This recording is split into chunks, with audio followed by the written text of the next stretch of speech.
The Galactic Council chamber sat at the very top of Station Verith Prime, a massive ring of metal and glass floating in the empty space between three star systems. The chamber was round and wide, with rows of seats rising up like the inside of a bowl. The ceiling was covered in crystals that changed color depending on the mood of the room. Most days they glowed a calm blue or a soft gold. On the day the humans came for their fifth review, the crystals were a lazy, peaceful yellow. Ambassador Lena Calloway walked into the chamber with her hands behind her back and a polite smile on her face. She was not a tall woman. In fact, compared to most of the alien delegates in the room, she was quite small. The Dravenki, who were insect-like beings that stood over 2 meters tall, made her look like a child standing next to a door frame. But Lena did not seem to care about her size. She walked with the calm, easy steps of someone who had been in this room many times before and was not worried about what would happen next. Behind her walked Commander Kyle Beckett. He was taller than Lena, with wide shoulders, a short beard, and eyes that never stopped moving. He looked at every corner of the room. He noted every door, every staircase, every delegate who shifted in their seat. He did this quietly, without turning his head too much, and no one in the room noticed he was doing it. That was the point. The High Speaker of the Dravenki, a large insectoid named Vorith Cell, stood at the central podium and clicked his jaw parts together. His species talked using a mix of sounds and chemical signals, but the translation system in the chamber turned everything into words that all species could understand. Humanity has now been a temporary member of the Galactic Council for 5 standard years, Vorith Cell said. His large compound eyes moved across the room slowly. During this time, they have followed all trade rules, respected all borders, and helped with 3 joint science missions. The review committee has prepared a report on their progress. Lena nodded. She had heard this kind of speech before. Every year, the council looked at humanity and tried to figure out where they fit. The council had a system for sorting species. They looked at teeth, claws, body size, speed, and natural weapons. Then they placed each species on a scale from harmless plant eater to dangerous predator. Humans had always confused them. They had small teeth, no claws, average speed, and no venom. On paper, they looked like a mid-level species that should not be very important. But the numbers never matched what humans actually did. The Velesi delegate, an amphibian named Coordinator Dren, leaned forward and tapped her desk. A glowing display appeared in the air above the chamber floor, showing a spinning image of Earth. If I may speak, Dren said in her soft, watery voice, the committee has noticed some things that do not add up. Your species shows all the social behaviors of a peaceful, group-living creature. You form families. You make art. You grieve when someone dies. You celebrate holidays. All of this is normal for a species that eats plants or sometimes eats meat. A low-level omnivore, as we classify it. She paused. The room grew quiet. But, she continued, your military record from the border conflict with the Red Honey 3 years ago does not match that classification. Not at all. Lena kept her face calm. Kyle stood very still beside her. The Red Honey are a level 4 predator species, Dren said. They have taken over 11 star systems by force. Their soldiers are some of the best fighters in this part of the galaxy. And your people defeated their forward fleet and forced them to stop fighting in less than 40 hours. We would like to understand how that happened. The crystals on the ceiling shifted from yellow to a pale, nervous gray. Kyle looked at Lena. She gave a tiny shake of her head, so small that only he could see it. We used standard defense methods, Lena said in a steady voice. Our fleet moved to meet the threat, set up a line of defense, and opened a channel for talking. The Red Honey decided to stop fighting. Vorith Cell clicked his jaw slowly. Ambassador Calloway, the Red Honey did not decide to stop fighting. Our intelligence reports say that they tried to pull back, but they could not, because your ships had already surrounded them on every side within 6 hours of the first contact. 6 hours. The Red Honey need 9 hours to bring their full fleet together. Your people were already in position before theirs could even organize. How? Lena was quiet for a moment. Then she gave a small smile. We had good information, she said. The crystals turned a deep, dark purple. Several delegates shifted uncomfortably in their seats. Vorith Cell stared at her with his many-lensed eyes for a long time. Then he looked down at his notes and moved to the next item on the agenda. The moment passed, but the feeling in the room did not. Something had changed. The council had been watching humanity for 5 years, and for 5 years, the answers they got were polite, vague, and somehow always incomplete. The session ended an hour later with the usual formal statements and the usual polite goodbyes. Lena shook hands with 3 delegates and exchanged nods with 5 more. She smiled the entire time. Kyle stood behind her and said nothing, which was exactly what he was supposed to do. Later that evening, Kyle and Lena walked together through a long glass hallway that connected the council building to the section of the station where the human diplomats lived. The hallway was transparent on all sides, and through the glass they could see the stars stretching out in every direction. A large cargo ship floated past slowly, its red and white lights blinking in the dark. "They are getting closer to the real questions," Kyle said. His voice was low, just loud enough for Lena to hear. "They always get closer," Lena said. "Every year they push a little harder. And every year they back off because the answers scare them. What happens when they stop backing off?" Lena stopped walking. She turned and looked out through the glass at the stars. Her reflection looked back at her, small and sharp against the endless black. "Then we tell them the truth," she said quietly. "All of it. And we hope that when they hear it, they see us as allies and not as something to be afraid of." Kyle stood beside her and looked out at the same stars. Somewhere out there, beyond the borders of council space, things moved in the dark. Things that did not follow rules or sign treaties or attend review sessions. Things that the council had not yet met, but that humanity had been fighting since before they had names for the stars.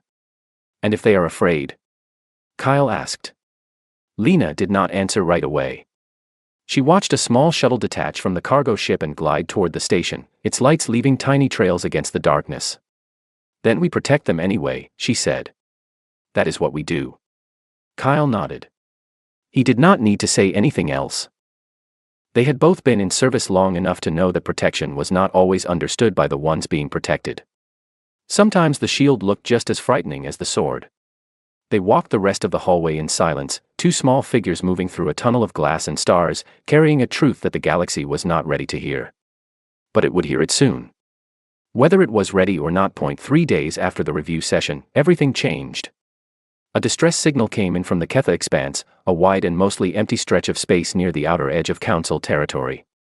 A mining colony on a small moon called Valera 6 had gone completely silent. No communications, no routine check-ins, nothing. The last message from the colony was broken and full of static, but the translation system had pulled out 4 words from the Feldrathi language: teeth, dark, many, and end. The Feldrathi were one of the gentlest species in the galaxy. They were soft-skinned, plant-eating beings who spent their lives pulling valuable minerals out of rocks on moons and asteroids. They had no army, no warships, and no enemies that anyone knew about. They were the kind of species that every other species felt protective of, the kind that made the galaxy feel a little softer just by existing. And now an entire colony of them had gone quiet. The council called an emergency meeting. Vorith Sel stood at his podium, his jaw parts clicking in a fast, nervous rhythm that his translator did not bother to convert into words. "We have lost all contact with Valera 6, he said. "A small drone was sent to scan the surface 12 hours ago. It came back with images showing heavy damage to the colony buildings, some kind of biological contamination on the ground, and no signs of life anywhere." The room filled with low, worried sounds. Every species had its own way of expressing fear, and for a moment, the chamber sounded like a forest at night. The crystals on the ceiling flickered between gray and a dull, angry red. Coordinator Dren raised her thin hand. "What do you mean by biological contamination?" "We do not know," Vorith Sel admitted. "The drone was not built for that kind of detailed scan. We need to send a team to the surface to find out what happened." The room went very, very quiet. Nobody volunteered. The Dravenki were strong, but they were careful and slow to act. The Valesi were scientists who studied things from a safe distance. The Torati were fierce lizard-like warriors, but their delegate at the meeting was too junior to make that kind of decision on his own. One by one, every species in the room found a reason to stay in their seat. Then Lena Calloway stood up. "The Terran Collective will send a response team," she said. Her voice was calm and even, as if she were offering to help carry groceries instead of volunteering to walk into a dead colony where something terrible had happened. Vorith Sel turned all of his eyes toward her.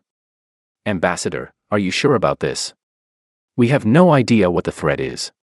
"That is exactly why we should go," Lena replied. My people train for situations where nothing is known and everything could be dangerous. This is what we do. The crystals shifted to a pale, uneasy blue. Several delegates exchanged glances. The humans had volunteered instantly, without hesitation, without even a moment of discussion among themselves.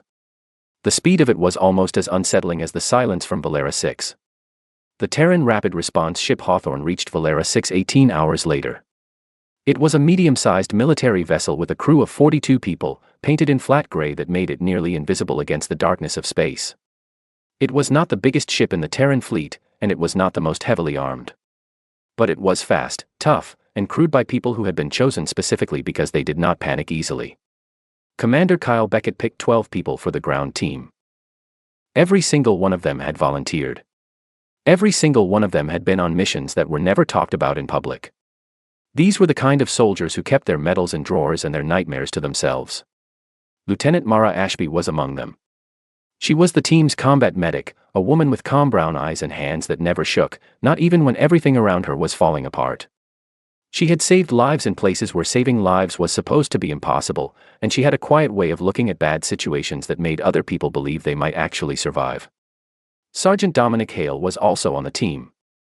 He was the explosives expert, a tall man with a soft voice who could take apart a building or put one back together depending on what the mission required. He carried enough equipment on his back to make a very large hole in almost anything, and he did it with the relaxed attitude of someone carrying a bag of groceries. They suited up in the ship's armory, pulling on their black tactical armor. The council had once filed an official comment about this armor, noting that it was, in their words, unnecessarily scary looking. Kyle had read the comment, thought about it for about 2 seconds, and moved on. "Comms check," he said, his voice flat and all business. Each team member reported in, one after another. All systems working. All signals clear. "Rules for this mission," Kyle continued. "We do not know what is down there. Stay close together. Stay quiet. Do not shoot unless I tell you to or unless something is about to kill you. If you find anyone alive, protect them first. If you find something hostile, mark its location and come back to me. We go in together, we come out together. Clear." 12 voices said clear at the same time. Mara attached her medical bag to her belt and checked her supplies one more time. "What if nobody is alive down there?" she asked. Kyle looked at her. His face was calm, but his eyes were not. There was something in them that Mara had seen before, a kind of cold focus that meant he had already prepared himself for the worst and was now thinking 3 steps past it. "Then we find out what killed them," he said, "and we make very sure it does not get the chance to do it again." The shuttle dropped down through Valera 6's thin atmosphere and landed on the colony's main pad. The surface of the moon was gray and flat, covered in craters from years of mining. The colony was a group of dome-shaped buildings connected by long, covered walkways. From the air, several of the domes looked broken open, like eggs cracked from the inside. Kyle stepped off the shuttle first. The air was thin and cold, with a strange chemical smell that he could not place. It was not the smell of any machine or any gas he recognized. It was something organic, something alive, and that made it worse. He signaled the team to spread out in their standard search pattern. They moved into the first walkway without speaking. The walls had deep scratches running along them, long grooves cut into the metal as if something heavy and sharp had been dragged across the surface. The lights were all dead. The only light came from the lamps built into their helmets, and the white beams cut through the dusty air like knives.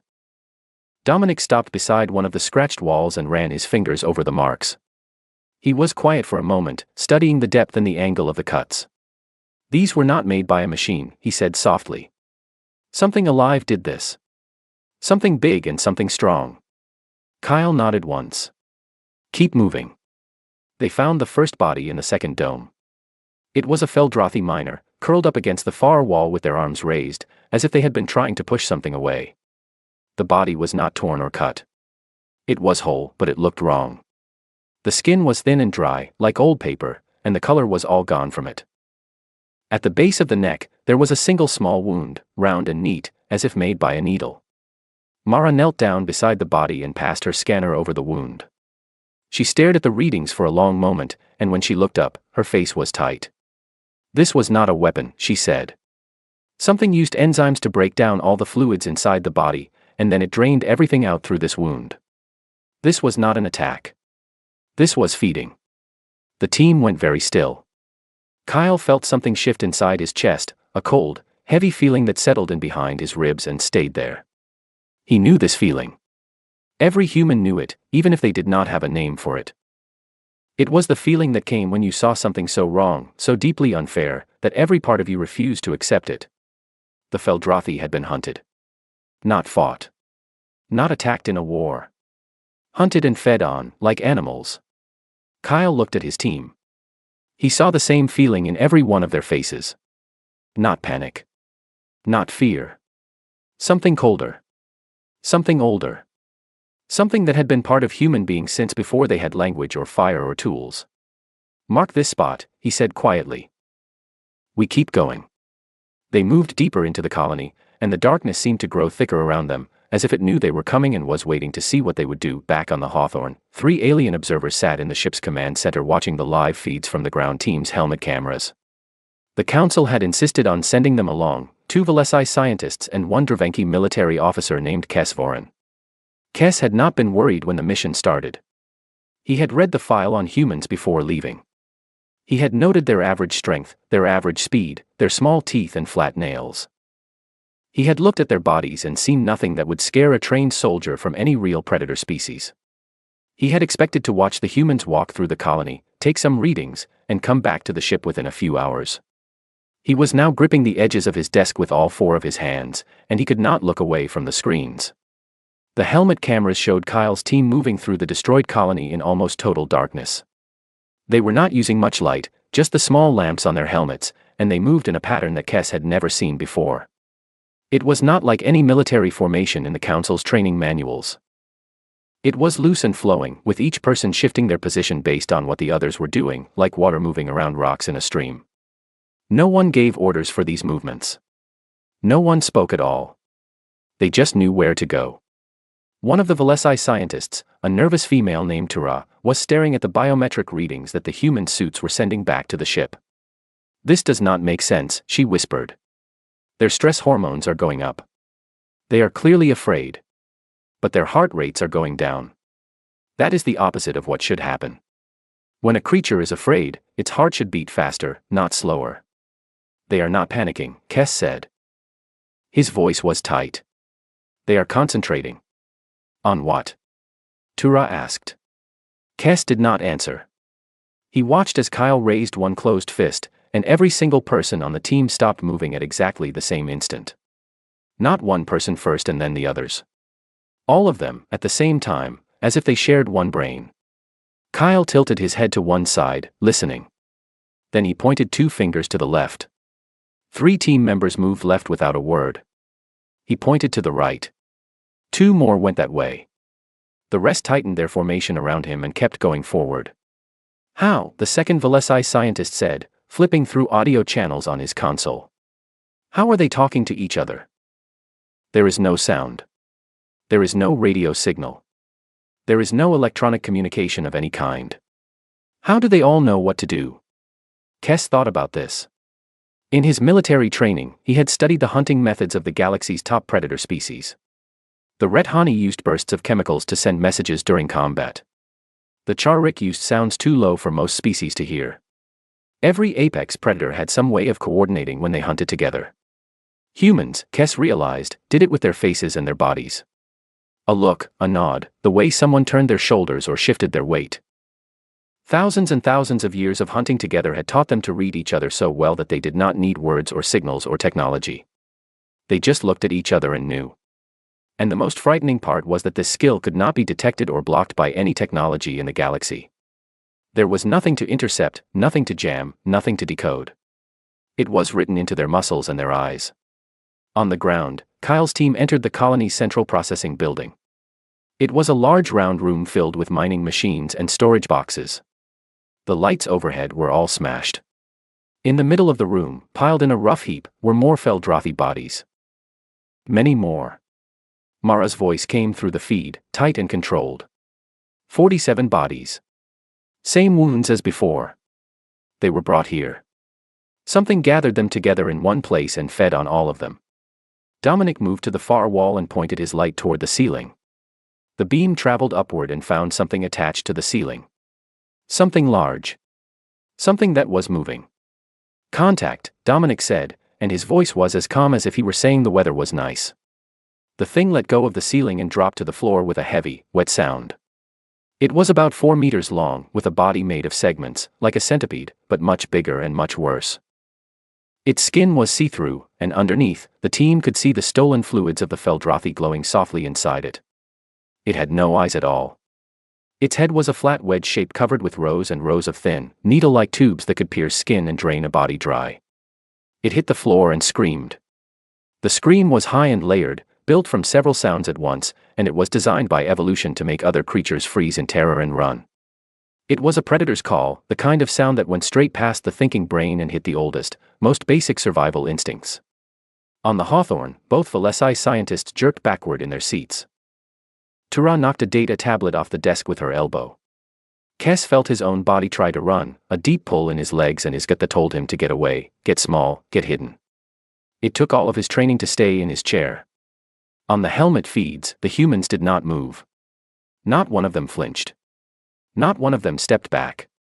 Their heart rates, which had been slowly dropping as they moved through the colony, stayed exactly where they were. Kyle stepped forward. Toward the creature. Toward the screaming. "Light it up," he said. The team fired together with a timing that Kes would later call mechanical in his report, but he knew that was not the right word.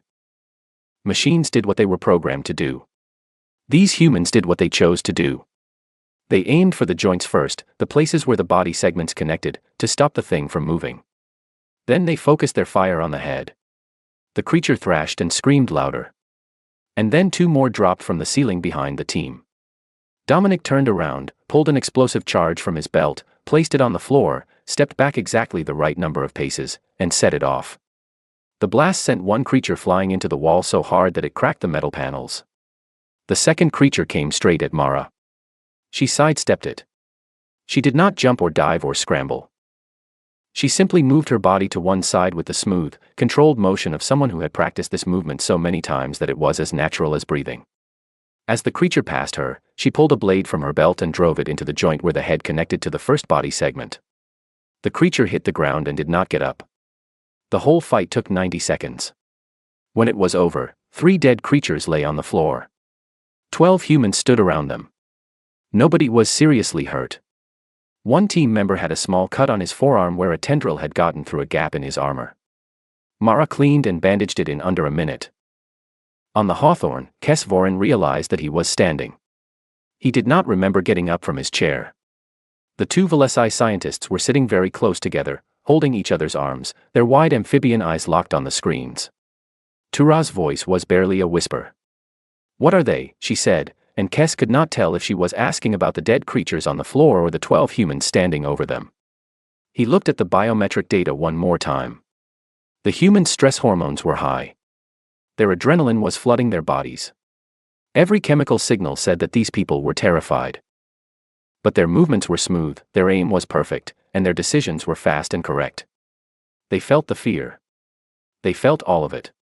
And they had walked toward the screaming anyway. Kes sat back down slowly and began writing his report. He did not know yet what words he would use, but he knew that nothing in the Council's files about humanity was correct. Not even close, every other species would have left. The Council's rules were clear about situations like this. When a team confirmed a dangerous unknown threat, the correct thing to do was pull back, set up a safe zone around the area, write a full report, and wait for a proper military fleet to arrive. That process usually took between 2 and 6 weeks. Kyle did not pull back. He looked at the 3 dead creatures on the floor, and he looked at the 47 Feldrothy bodies piled in the center of the room, and something settled into his face that Mara knew well. It was not anger, exactly. It was quieter than anger. It was the look of a man who had made a decision somewhere deep inside himself and was not going to change his mind, no matter what happened next. "We clear the whole colony," he said. "Every building, every tunnel, every air duct. Nothing that did this leaves this moon alive." Nobody argued.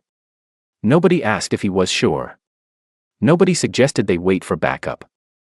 The team checked their weapons, reloaded their ammunition, and formed up. For the next 9 hours, Kyle's 12-person team moved through every part of Valera 6 colony. They went through the living quarters, the storage rooms, the mining tunnels, the equipment sheds, and the maintenance passages that ran like veins through the walls. They found 17 more creatures, some as small as 2 meters, some as large as 6. They killed every single one. The helmet camera feeds were being sent back to the Hawthorne, and from there, to the council chamber on Verith Prime. What had started as a simple monitoring task had turned into something that more and more delegates came to watch. Word spread through the station. By the 3rd hour, the viewing gallery was full. By the 6th hour, delegates who had not attended a council session in years were standing in the aisles. They watched the humans hunt. That was the only word for it. The humans were not just walking through the colony and reacting when they found a creature. They were tracking them. They used sound, heat sensors, and something Kyle called gut feeling, which the translators could not properly convert because no other species had a matching concept. They figured out where the creatures would go before the creatures went there. They set traps, blocked escape routes, and drove the creatures into open spaces where the team had clear shots. It was not defense. It was not containment. It was a hunt, carried out with a cold, patient efficiency that made every predator species in the council chamber feel deeply uncomfortable. At one point during the sweep, Mara and 2 team members were checking a narrow storage tunnel when a creature burst through a weak wall panel right behind her.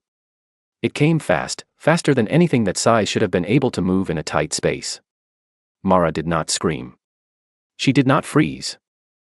She dropped to one knee, rolled forward along the floor, came up facing the creature, and fired 3 shots into its head before it could finish its leap. The whole thing took less than 2 seconds. In the council chamber, Vorith Cell turned to Coordinator Dren. "Your scientists told us they were low-level omnivores," he said. Dren's skin had gone very pale. "Our models did not account for this." "Your models were wrong," Vorith Cell said. "These are not plant-eaters who are defending themselves. These are top-level predators who have been pretending to be harmless." Dren shook her head slowly. "No, that is not right either. Look at their body data."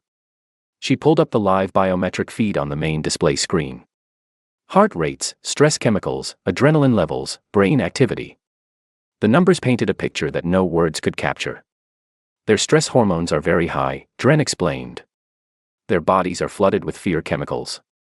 But look at their brain activity. The front part of their brains, the part that handles planning and decision-making, is more active than we have ever recorded in any species. They are not running on instinct. They are making careful, thought-out choices while their bodies are screaming at them to run away." The room was completely silent. "Every predator species we know about handles fear in one of 2 ways," Dren continued, her voice soft and a little shaky. "The Ret Hani use chemicals in their own brains to turn fear off. The Charrik simply do not feel it at all. Humans are different. They feel the fear completely. Every part of it. Their hearts pound, their muscles tighten, their breathing changes. And then, with full knowledge of how afraid they are, they choose to keep going. That is not instinct. That is will." Deep inside the colony, Kyle's team reached the last section they had not yet searched, a mining shaft that went straight down into the moon, more than 100 meters deep. The shaft was narrow and dark, barely wide enough for 2 people to stand side by side. The chemical smell that had been present since they arrived was much stronger here, thick and sour and almost enough to make their eyes water. Kyle stopped at the top of the shaft and looked back at his team. His face was caught clearly on the helmet feed. His jaw was tight. His eyes were hard. But there was something else in his expression too, something that every human watching the feed recognized immediately. Rage. Not the loud, wild kind. The quiet kind. The kind that came from seeing innocent people who could not defend themselves treated like food. The kind that did not burn hot and fast but settled into the bones like cold metal and stayed there until the job was finished. "One more nest," Kyle said. "We end this." They went down into the dark. The shaft opened up at the bottom into a wide natural cave that the miners had broken into years before. The creatures had turned it into a nesting place. The walls were covered with egg cases, hundreds of them, each one see-through and glowing faintly with stolen fluid. And in the center of the cave, bigger than any creature they had seen so far, was the matriarch. She was 8 meters long, swollen with nutrients taken from the dead, her feeding tendrils waving slowly in the stale air. She screamed when they came in. The sound bounced off the cave walls and hit the team from every direction at once. This time, the sound worked. 2 team members stumbled. One dropped to a knee. Kyle felt his vision go blurry and his balance tilt sideways as the sound attacked his inner ear. He kept walking forward. "Dominic," he said through gritted teeth. "The eggs." "On it," Dominic replied, already moving along the wall, placing incendiary charges at even intervals. The matriarch charged. She was faster than the smaller creatures and much stronger. Her body slammed into the group like a truck, throwing 3 people off their feet. Kyle was launched sideways into the cave wall. He felt ribs crack. He felt the pain flash through his entire body like electricity. He got back up and started shooting. The team came together around him. Mara grabbed one of the fallen team members, dragged them to cover behind a rock, checked that they were alive, and then turned and fired her sidearm into the matriarch's side until the magazine was empty. Dominic finished setting the last charge. 30 seconds, he called out. "Everyone move. Now." They moved. Not in a panic. In order. The people who could walk carried the people who could not. The guns never stopped firing. Kyle was the last one to leave the cave, walking backward, his rifle pointed at the matriarch as she screamed and threw herself toward them. The charges went off with a deep boom that shook the ground under their feet. The cave collapsed. The matriarch, the eggs, the nest, everything was buried under 100 meters of solid rock. Kyle stood at the top of the shaft, breathing hard, holding his broken ribs with one hand. His team gathered around him. 12 went down. 12 came back up. On the Hawthorne, Kes Voren was on his feet. He did not remember standing. The Velesi scientists were holding on to each other and shaking. In the council chamber, 300 delegates sat in total silence. The crystals on the ceiling had gone completely dark. Not a color. Not even gray. Just dark, as if the room itself was at a loss for what to feel. 3 days after the mission on Valera 6, Lena Calloway stood before the full Galactic Council. She had barely slept since the rescue team came back. None of them had. Kyle was in the medical bay on the Hawthorne with 3 cracked ribs and a hairline fracture in his left wrist.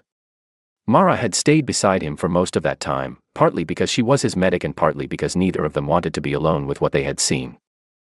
Dominic had cleaned and rechecked every piece of his equipment twice, which was what he always did after a bad mission, a quiet ritual that helped him put the world back in order. The council chamber was completely full. Every seat was taken. Species that had not bothered to show up for years had sent delegates. Some had come because they wanted answers. Some had come because they had watched the helmet feeds and could not stop thinking about what they had seen. The crystals overhead were a flat, waiting gray. Vorith Cell opened the session.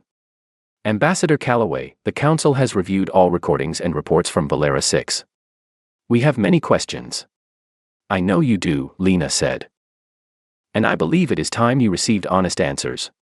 She took a slow breath and looked out across the rows of alien faces, some with eyes, some with sensory organs she could not name, all of them watching her with an intensity that pressed against her like heat from an open flame. "For 5 years," she began, "you have been trying to figure out what humans are. You have looked at our bodies and found nothing special. Our teeth are small. Our claws do not exist. We cannot see in the dark. We are not particularly fast or strong. By every physical measurement your scientists use, we are a perfectly average species. Perhaps even below average." She paused and let that sit for a moment. "And that has confused you," she continued, "because what we do does not match what we look like. We should not have been able to stop the Red Hani fleet in 40 hours. We should not have been able to clear an infested colony with 12 people.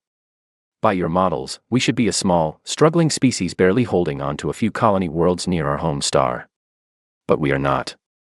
And the reason we are not has nothing to do with our bodies. It has to do with a choice we made a very long time ago." The chamber was so still that Lena could hear the faint hum of the station's life support systems. "On our home planet," she said, "we were never the top animal. We could not outrun the things that chased us. We could not outfight them with our bare hands. We could not fly away or swim to safety or hide underground.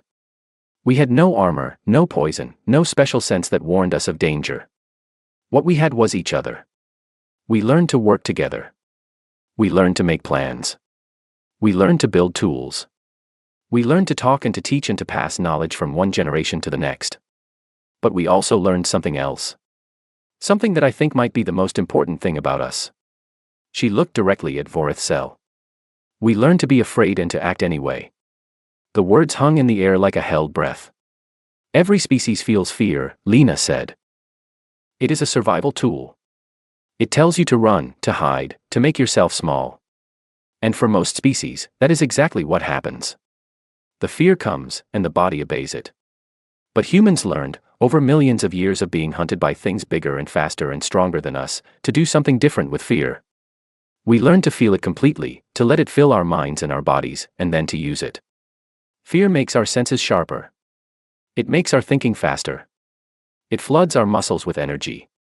And instead of running from the thing that scares us, we turn around and face it. Not because we are too stupid to be afraid. Not because our brains are wired wrong.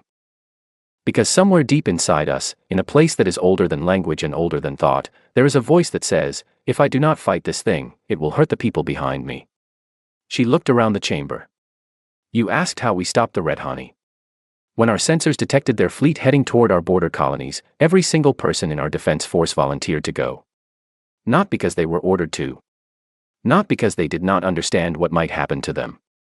Because there were families on those colonies. There were children. There were people who could not protect themselves. And when a human sees someone helpless being threatened by something powerful, something changes inside us. Your classified reports call it predator mode. She let that phrase fill the room for a moment. I have read those reports. Your scientists describe it as a primitive combat response, a leftover from our early evolution. With respect, that description misses the point. It is not primitive. It is the most advanced ability we have. It is the power to feel terror, to understand it completely, and then to choose to fight anyway, not for ourselves, but for someone else. She stepped back from the podium for a moment and let the silence hold. 47 Feldrothi miners died on Valera 6, she said, and her voice was quieter now. 47 peaceful, kind people who spent their lives doing honest work and sending the results home to their families. When my team saw their bodies, something happened to them. Not panic. Not rage, though that came too. Something deeper. Something that said, this is wrong, and I will not allow it to continue. Not on my watch. Not while I am still standing. Kyle Beckett went down into that mine shaft with broken ribs because he could not walk away from a nest full of the things that had killed those miners. Mara Ashby fought a creature twice her size with a sidearm and a knife because it was between her and a fallen teammate. Dominic Hale placed explosive charges in a cave full of monsters and calmly counted down from 30 because someone had to, and he was the one with the skills to do it. They were all afraid. Every single one of them. Their biometric data proves it. Their bodies were screaming at them to run. And they did not run. They did not run because they had decided that the people who died in that colony deserved justice, and the people who might die next on some other moon deserved protection, and they were willing to pay for that with their own lives if they had to. She straightened her back and met the gaze of every delegate she could see. You want to know what humans are? I will tell you. We are the species that runs toward the thing that everything else runs away from. We are the ones who will break our own bones to carry a stranger to safety. We are the ones who invented the idea of sacrifice, not because we do not love our own lives, but because we have decided that there are things more important than survival. We are not the monsters you should worry about. We are the ones who fight the monsters. And if this council will have us, we will fight them for you too. For as long as it takes. For as far as we need to go. Because that is who we are. That is what we have always been. The chamber stayed silent for a long time. The crystals on the ceiling remained dark, as if the room was still trying to understand what it had just heard. Then, slowly, one by one, the crystals began to change. They did not turn gold or blue or any of the usual colors. They shifted to something the station's records had not shown in over 200 years. A deep, steady, clear white. According to the old records, white was the color the crystals made when they sensed something the original builders of the chamber had designed them to recognize but had never truly expected to see. Respect. Vorith Sel stood up from his seat. He looked at Lena for a long time. Then he did something that no Dravenki High Speaker had done for any outsider in living memory. He lowered his great head, showing the soft joint at the back of his skull. Among the Dravenki, this was the deepest sign of trust one being could offer another. It meant, I believe you will not hurt me. I believe you will protect me. I give you my most vulnerable place. The review of humanity's provisional membership is concluded, he said. The provisional status is hereby removed. Lena felt her heart stop for a moment. Effective immediately, Vorith Cell continued, the Terran Collective is granted full and permanent membership in the Galactic Council, with all rights, all responsibilities, and all protections that come with it. The chamber broke open with sound. Delegates stood. The crystals blazed white. Coordinator Dren was making a sound that Lena's translator could not turn into words but that sounded very much like someone crying from happiness. Lena stood at the podium with her hands shaking slightly and let herself breathe. On the Hawthorne, Kyle watched the broadcast from his bed in the medical bay. His ribs were wrapped in healing bandages and his wrist was held still in a compression brace. Mara sat in the chair next to him with her boots off and her feet resting on a supply crate. Dominic leaned in the doorway, eating a protein bar with the careful, slow bites of a man who was trying very hard not to show that he was crying. "Did she just get us full membership?" Mara asked. Kyle nodded slowly. "Yeah. She did." Mara stared at the ceiling. All it took was killing a bunch of alien centipedes and making a speech about feelings. Kyle started to laugh and then stopped with a sharp breath, pressing his hand against his ribs.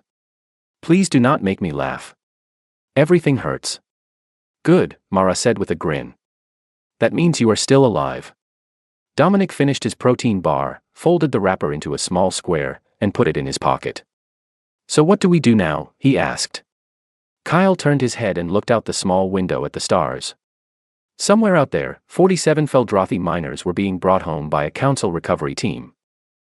Somewhere out there, the planet where those creatures came from was still waiting to be found. Somewhere out there, on moons and stations and quiet little colonies scattered across the galaxy, peaceful people were going about their lives, not knowing about the things that moved through the dark between the stars. "Now," Kyle said, "we go find the next fight." Mara put her boots back on. Dominic checked his weapon. The Hawthorne turned its nose toward the dark, and the humans went hunting.